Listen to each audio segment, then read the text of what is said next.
Hello everyone, welcome to this video. आज का जो टॉपिक है इंडिया यू रिलेशन को समझने की कोशिश करेंगे। उसके strategic ties, challenges and future vision को जानेंगे।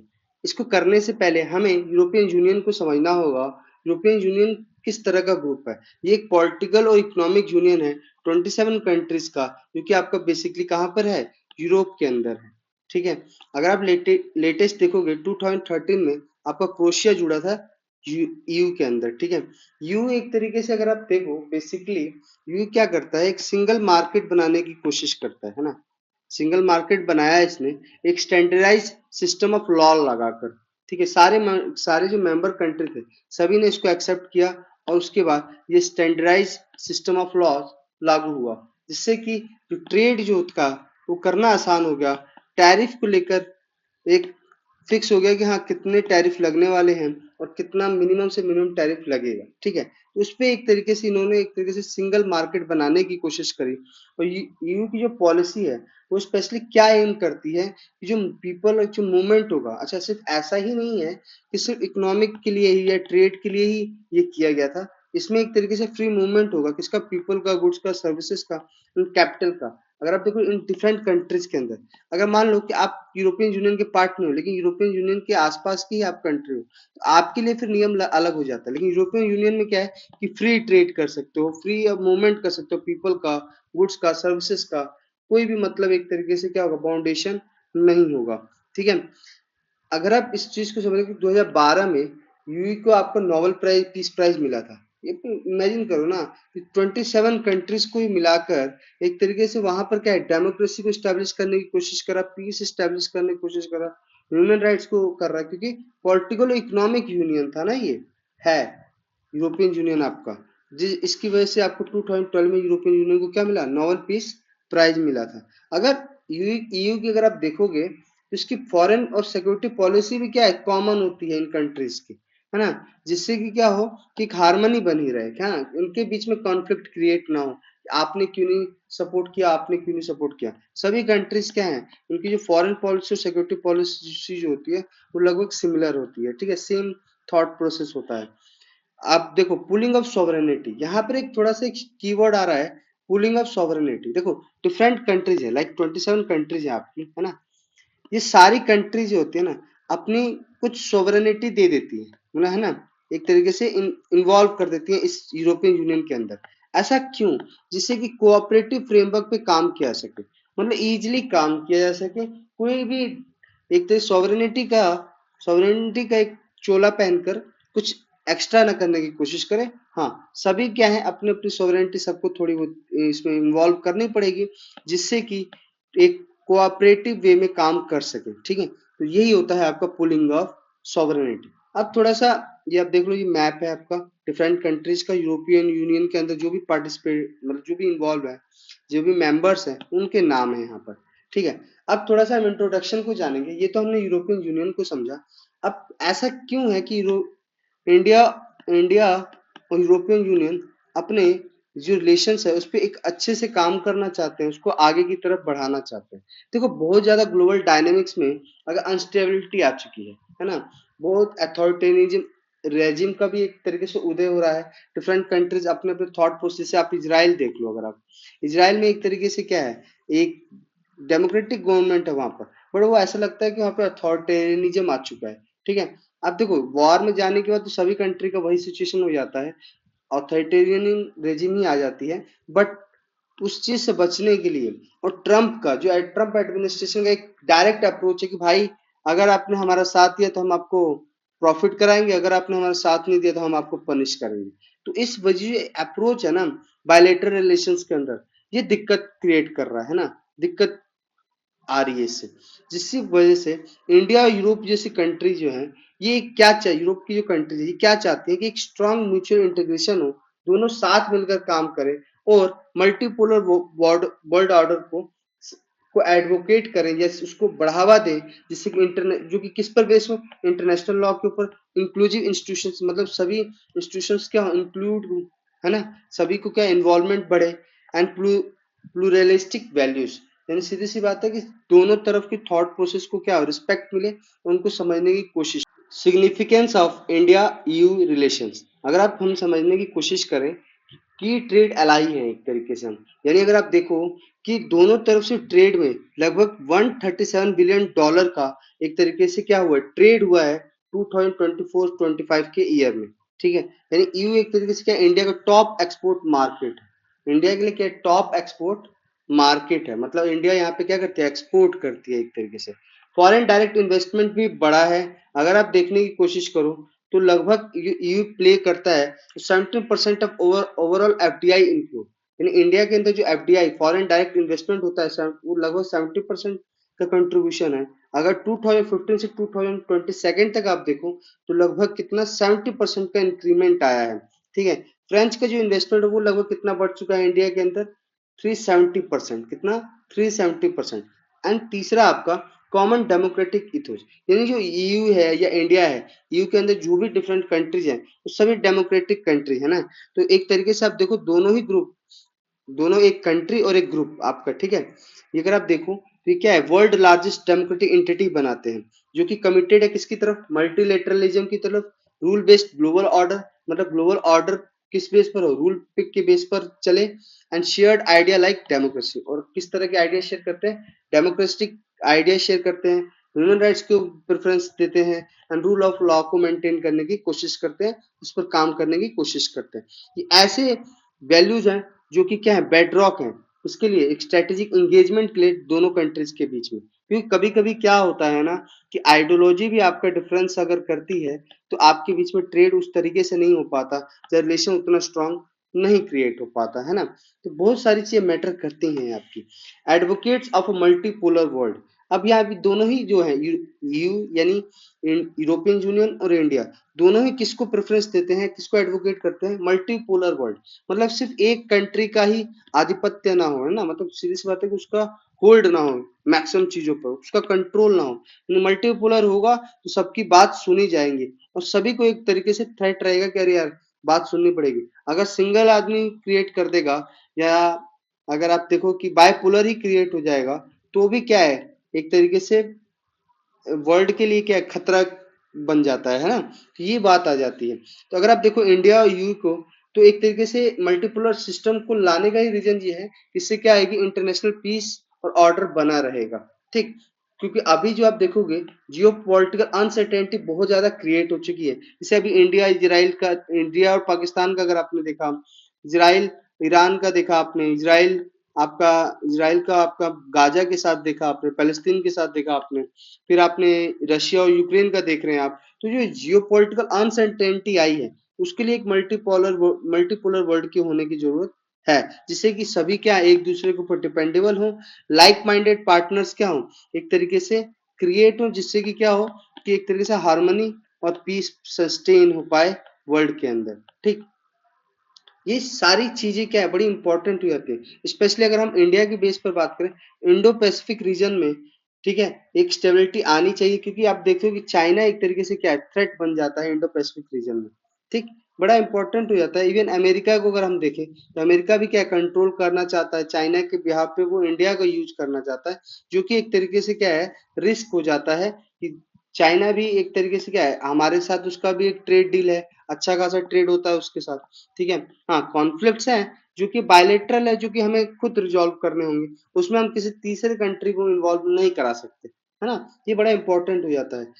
एफटीए फ्री ट्रेड एग्रीमेंट, जिस पर 15 सालों से लगभग डायलॉग चल रहा है, उस पर डिस्कशन चल रहा है ना, और उस पर काम भी हो रहा है। अगर आप देखो कि एफटीए का एक तरीके से कॉम्प्रहेंसिव एफटीए बनाने की कोशिश करी जा रही है, फाइनलाइज करने की कोशिश की जा रही है, जिससे इनहेंस होगा क्या मार्केट एक्सेस इंडियन एक्सपोर्ट्स का, सर्विस का, इनकरेज इन्वेस्टमेंट बढ़ेगा, ट्रेड रेस्ट्रिक्शन घटेगा, एंड बेटर और इंडिया और यूरोप का एक बेटर इंटीग्रेशन होगा, और ग्लोबल वैल्यू चेन भी क्या होगी इंक्रीज होगी या बढ़ेगी भी।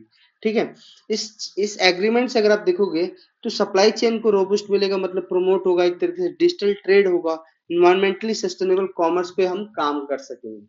Leadership in climate and clean energy, यानी अगर आप देखो कि इंडिया और ईयू का ये कमिटमेंट है कि हमें क्लाइमेट चेंज और सस्टेनेबल एनर्जी के ऊपर काम करना होगा है ना। तो ज्वाइंट एफर्ट्स हमें लगाने होंगे और दोनों लगा भी रहे हैं, सोलर पावर पे, ग्रीन हाइड्रोजन पे, एनर्जी एफिशिएंसी के ऊपर। ठीक है। इंडिया ने इवन रिन्यूएबल एनर्जी टारगेट्स को एक तरीके से क्या है बढ़ाया है और इंक्रीज भी किया है, और डीकार्बनाइजेशन को भी कैसे डीकार्बनाइजेशन करना है उसका भी एक रोड मैप तैयार हुआ है दोनों देश दोनों उसके इंडिया और यू के बीच में, जिससे कि एक बहुत ही इनहेंस हुआ है आपका इन्वायरमेंट के लिए। ठीक है, एक कंसर्न रेज हो रहा था, उस पर काम हो रहा है।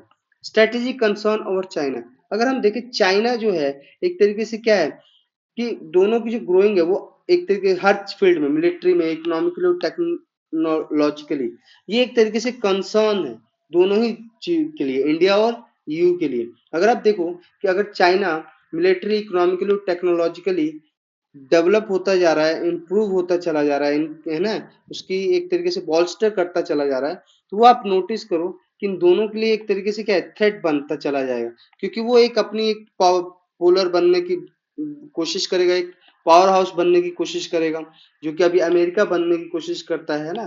तो उस चीज में क्या होगा, कॉन्फ्लिक्ट क्रिएट होंगे और उसका नुकसान इंडिया और ईयू को दोनों को हो सकता है। Challenges in the India EU relationship, अगर आप देखो कि चैलेंजेस क्या क्या है इन दोनों के बीच में, तो स्टार्ट एफटीए टॉक, अगर देखो 15 साल से इस चीज पे फ्री ट्रेड एग्रीमेंट के ऊपर नेगोशिएशन चल रहा है, और उस पर भी अभी जो ऑनगोइंग डिस्प्यूट्स है लाइक मार्केट एक्सेस के ऊपर, टैरिफ के ऊपर, रेगुलेटरी फ्रेमवर्क के ऊपर, किस तरह की सर्विसेज के लिए like agriculture, intellectual property rights, इस पर जो एक तरीके से रेगुलेटरी फ्रेमवर्क बनाने की बात है या टैरिफ लगाने की बात है, उसको किस तरीके से एक तरीके से कंट्रोल करना है, किस तरह से बैलेंस करना है, वो बड़ा इंपॉर्टेंट हो जाता है। उसी पर अभी भी नेगोशिएशन चल रहा है। नॉन टैरिफ चैलेंजेस, लाइक बहुत सारे ऐसे नॉन टैरिफ चैलेंजेस हैं जिसके ऊपर दोनों कंट्री के बीच में एक कॉन्फ्लिक्ट क्रिएट होता है, लाइक कि ईयू मेंटेन करना चाहता है स्ट्रिक्ट नॉन टैरिफ रिक्वायरमेंट, है ना, यहाँ पे आपका एक तरीके से क्या हो, like labour right, environmental norms और टेक्निकल स्टैंडर्ड, इस पे ही चाहता है कि जो टैरिफ हो वो ना लगे, है ना, थोड़ा एक नॉन टैरिफ मतलब फॉर्म में रहे।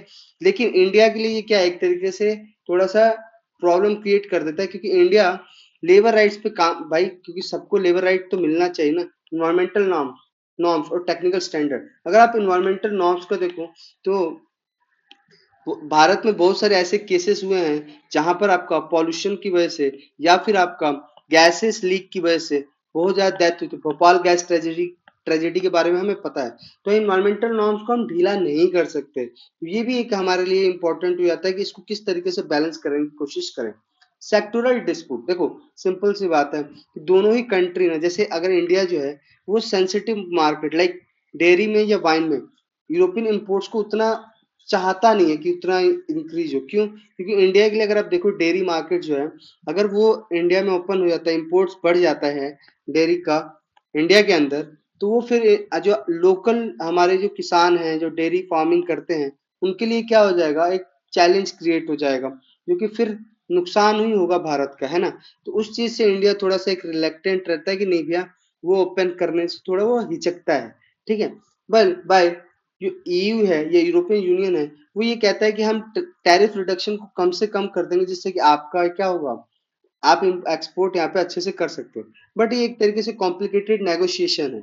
आईपीआर कॉन्फ्लिक्ट की बात करें, जैसे देखो इंडिया में ना एक तरीके से मोदी जी के आने के बाद जेनरिक मेडिसिन बनाने की कोशिश, अफोर्ड करने की कोशिश करी गई, क्यों, क्योंकि जेनरिक मेडिसिन का मतलब हुआ जिस पर किसी कंपनी का कोई लेवल नहीं होता है ना, वो जो होता है ना प्रोडक्ट वो सस्ते दाम में मिल जाता है। लेकिन अगर उस पर आईपीआर बन लग जाता है ना, तो वो फिर क्या होता है, इंटेलेक्चुअल प्रॉपर्टी राइट्स, वहां पे क्या होता है, वही जो कॉस्ट जो प्राइस होगी उस मेडिसिन की वो कॉस्टली हो जाएगी। तो इंडिया इस चीज को ये चाहता है कि भाई आप जेनरिक मेडिसिन की जो अफोर्डेबिलिटी है उसको बढ़ाया जाए, और बट ईयू चाहता है कि नहीं, इंटेलेक्चुअल प्रॉपर्टी रेगुलेशंस मेंटेन रहे, यानी जो भी मेडिसिन बन रही हैं उन पे भी एक तरीके से क्या उनको एक अच्छी खासी इनकम होती रहे, जो कि एक अगर आप देखो तो इंडिया की जो सोच है बहुत ही अच्छी है, जिससे कि क्या ग्लोबल लेवल पर भी हम क्या कर सकते हैं, जो भी बड़ी बड़ी बीमारियां हैं उससे इजीली या कम पैसे में हम बच सकते हैं या उससे हम फाइट कर सकते हैं। ठीक है, कार्बन बॉर्डर एडजस्टमेंट मैकेनिज्म, ये भी एक तरीके से क्या है आपका चैलेंज बनता है इंडिया और यू के बीच में, क्योंकि इंडिया जो एक्सपोर्ट्स है हाई एमिशंस प्रोडक्ट एक्सपोर्ट्स करता है ना, तो उस स्टील और सीमेंट होगा, तो वो एक तरीके से क्या थ्रेट बन जाता है, जो आपका carbon border adjustment mechanism EU implement करना चाहता है। ठीक, technology and data governance.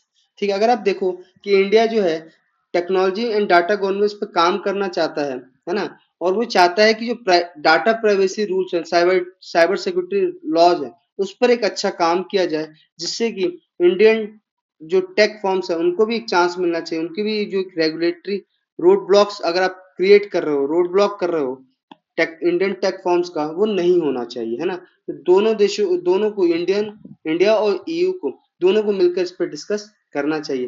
Mobility and visa restriction, जैसे इंडियन प्रोफेशनल्स हो गए, स्टूडेंट्स हो गए, उनको एक तरीके से क्या वर्क परमिट के लिए या वीजा के लिए कंट्रोल करने की कोशिश करी जाती है, मतलब उनको कम से कम टाइम दिया जाता है ना, कि आप 1 साल 2 साल, 2 साल के लिए तो नहीं दिया जाता, 6 महीने के लिए ही उनको प्रोवाइड कराया जाता है, या 1 साल के लिए, क्योंकि उनके लिए क्या होता है कि हर 1 साल पे आना मतलब एक तरीके से महंगा भी पड़ता है, और फिर डिस्टर्बेंस भी क्रिएट होती है ना। तो इसलिए इस पे भी एक अच्छा काम होना चाहिए। स्ट्रेटेजिक एंड डिफेंस मिसमैच, जैसे अगर आप देखो इंडिया का जो हैवी रिलायंस है किसके ऊपर, रशिया डिफेंस सिस्टम के ऊपर, जो कि ना यूरोपियन यूनियन के साथ एक तरीके से बैक फुट पे लेके आ जाता है, कि जो यूरोप के साथ हम मिलिट्री टेक्नोलॉजी कोऑपरेशन करना चाहते हैं वो उस तरह से नहीं कर पाते, क्योंकि रशिया और ईयू का डायरेक्ट क्या है, एक तरीके से कंपटीशन चलता है, या आप मान लो दोनों में बनती ही नहीं है।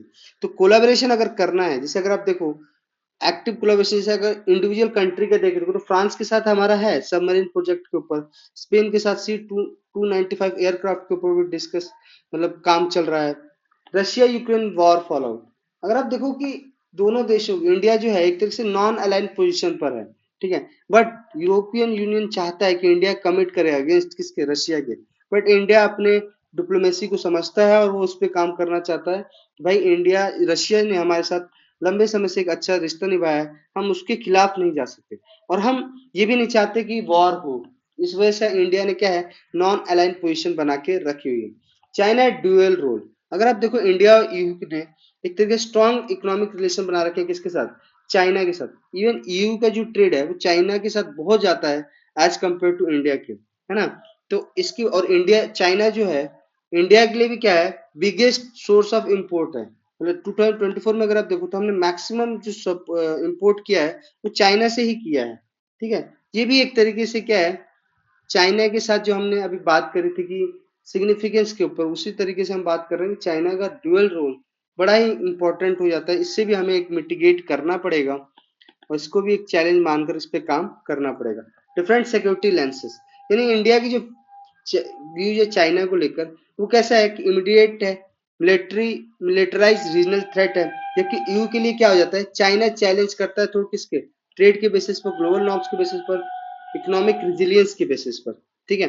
अभी पीछे से जो आपके ट्रेन की साउंड आ रही है, इसको इग्नोर करना और आगे काम करते हैं, ठीक है। तो ये एक तरीके से ये चैलेंजेस पे हमें काम करना होगा, जिससे कि हमें क्या है कि हमें बूस्ट मिल सके दोनों ही इंडिया और यूयू के relationship. What have been the initiative to bolster the relationship, अभी हमने पीछे बहुत सारी चीजों पॉइंट्स के ऊपर डिस्कस किया, कि एफटीए टॉक्स के ऊपर, है ना, सिग्निफिकेंस में भी, चैलेंजेस के ऊपर भी। तो नाउ अगर हम देखें तो एफटीए के ऊपर एक अच्छा खासा डिस्कशन हो चुका है, नेगोशिएशन लगभग कंप्लीट है, 2025 यानी इस साल तक में कंप्लीट हो जाएगी। तो सारी फील्ड के ऊपर, सारी सर्विसेज के ऊपर, ठीक है, सभी चीजों के ऊपर क्या है, एक डिस्कस चल रहा है, जिससे कि अच्छे से हम एफटीए कर पाए। ट्रेड एंड टेक्नोलॉजी काउंसिल, देखो ये बनाई गई थी, इंट्रोड्यूस हुई थी 2022 में, जो कि हाई लेवल प्लेटफॉर्म था intersect trade, reliable technology, security के ऊपर एड्रेस करने के लिए, इन इश्यूज को एड्रेस करने के लिए, ठीक है। इसी पे एक तरीके से इम्प्रूवमेंट आई है, और इस पे भी काम चल रहा है, like digital innovation, sustainable technology, AI, semiconductor, cyber safety, ये सारी चीजें डील करता है क्या, टीटीसी। टीटीसी मतलब trade and technology council. Ministerial dialogue on trade and investment, अब देखो डिफरेंट मिनिस्ट्रियल डायलॉग चल रहे हैं ट्रेड एंड इन्वेस्टमेंट के ऊपर, जिससे कि क्या हो, बूस्ट हो और कंसिस्टेंट इंटरेक्शन बना रहे, जिससे कि जो भी ऑब्स्टेकल्स हो उसको क्या किया जाए, मिटिगेट किया जाए, क्या किया जाए, मिटिगेट किया जाए। इंडिया ईयू स्ट्रेटेजिक पार्टनरशिप, अगर आप देखो 2025 के लिए तो फॉर्मुलेट हुआ था 2020 में, ठीक है, और रोड मैप ये प्रोवाइड कराता है कि कोलैबोरेटिव एफर्ट्स डालने होंगे, है ना, एक साथ एफर्ट्स डालने होंगे और इंगेज करना होगा इसमें, कॉमर्स की फील्ड में, climate cooperation, security and sustainable progress, जिससे कि क्या हो, दोनों के बीच में पार्टनरशिप हो, वो और क्या इम्प्रूव होती चली जाए।